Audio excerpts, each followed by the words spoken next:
We're back in San Marcos, Texas, here at the Alert Facility Breaching Facade, and I'm here with Sandy Wall. Sandy Wall served with Houston Police Department for 28 years, 22 years of that in special operations, and he's come up with a way to use flashbangs to get into doors real quick when mechanical breaching may not be fast enough or secure enough for what we want to do to get into a room.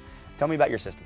Well, it started out as a bang pole, and it's all wrapped around a particular type of munition that Defense Technology makes. It's called a command-initiated flashbang, which uses thermal tube or shock tube to initiate it from remotely.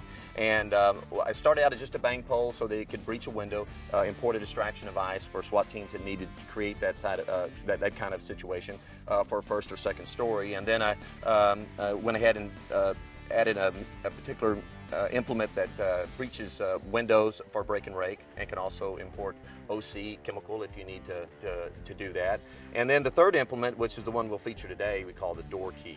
And it's basically a blast chamber, and it can accept either one or two command-initiated distraction devices into it, and it forces all of the overpressure against the locking mechanism of the door. So it's very isolated, but it can create a tremendous amount of thrust and typically defeat exterior locking mechanisms of the door. Now, you set this up just a few minutes ago. This is a typical exterior construction door. We've got both throws engaged, so this is the kind of thing that we probably could get through this with a ram like we've seen in mechanical breaching, maybe a pry. We could get into types of doors like this a lot of different ways. What are the advantages of an explosive breach, and why might a department want to go with your system versus traditional high explosive?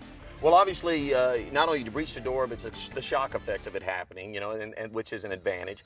It's very quick to place it. And one of the neat features is that I don't have to be right on top of the door. Whereas if I did shotgun breaching, I have to stand in front of the door to safely engage the throw or even the hinges. From here, I can stand away and remotely. My team can be right here, place the device on here. In about a second, I initiate it. The door's open. No overpressures where the teams have to go get at a safe distance behind shielding. They're just right here, door's open, and they're in. And with explosive breaching, as you said, we get that shock and that awe effect. We get a little bit of that distraction, and we know that we're very likely to get in. We can do our intel. We know what's going to get in here. Now, this type of door, normally we'd use one charge, one flashbang. Absolutely. With a metal door and wooden frame, standard locking mechanisms, one is always enough. But anytime I didn't know, if it's hostage rescue, I can't take a chance. I've got to get in here. I can double my energy by putting two munitions, tie them together with a T-splicer back to my initiation source, and a standard door like this is going to be more than enough energy. Great, and that's what we're going to see today, a demonstration with two bangs. I'm going to put my safety glasses on, get out of your way, and we'll see how this door key works. Outstanding. Great.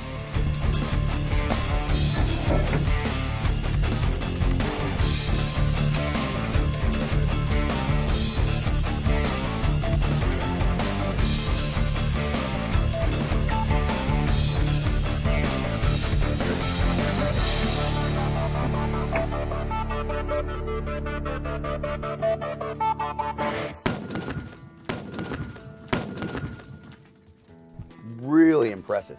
I mean, that just laid it in here. I mean, this is obviously it fell in exactly where you'd want it, out of the way. Team can move in. May not be that pretty all the time, I imagine, but no. And everything's relative to the construction of the door, whether it's a particle board door over wood veneer, a solid wood door, a solid metal door, fire door filled with chalk. So everything, and then the locking devices with whatever resistance it's having to meet over here, how much energy that door had to absorb in order to defeat that locking device. So it gets into more complications than I understand, but yeah, this is very similar to what we see with this type of breach.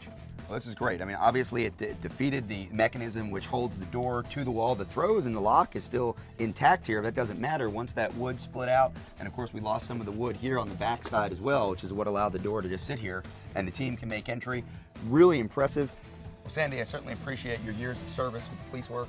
I appreciate everything you do with Safariland, continuing the training, making people safe, and obviously you've got a product here that's going to help guys do the job that they need to do. Thanks a lot for being on the show. My pleasure.